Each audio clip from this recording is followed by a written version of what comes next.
It's a lot safer when you're centered.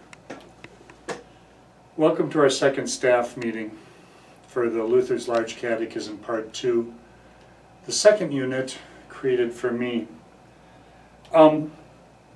Luther, remember, divided up the Apostles' Creed into 3 articles. And God the Father, the Creator.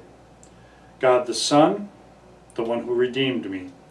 God the Holy Spirit, the one who sanctifies me. And in today's unit, by the way, remember to read the material, Luther's Large Catechism. Look at the discussion questions. Read the material after you've watched this 5-minute video.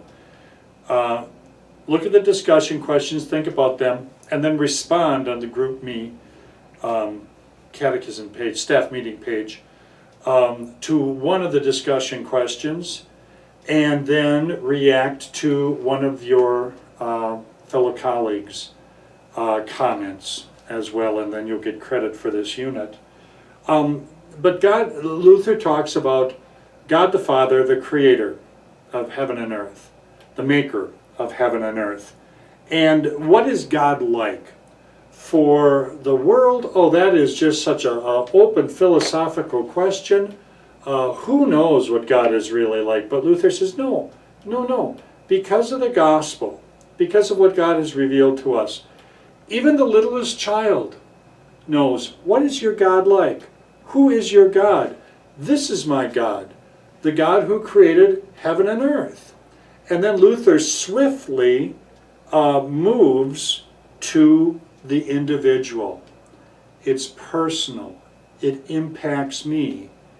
God made me. The self is so important in Luther's thinking.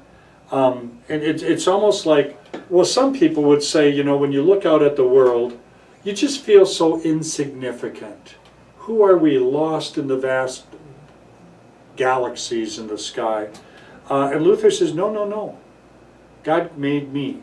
God made everything in this world for me. He made the beautiful plants and the stars for me. The animals, all that grows on earth, He has made it for my use.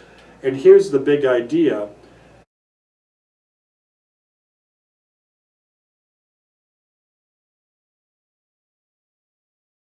Created for me. Everything is created for me.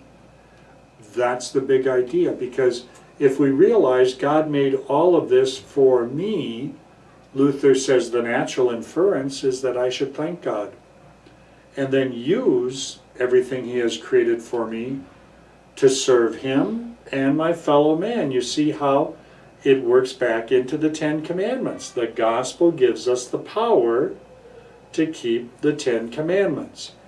And to me, it's people might argue that that's a rather self-centered view.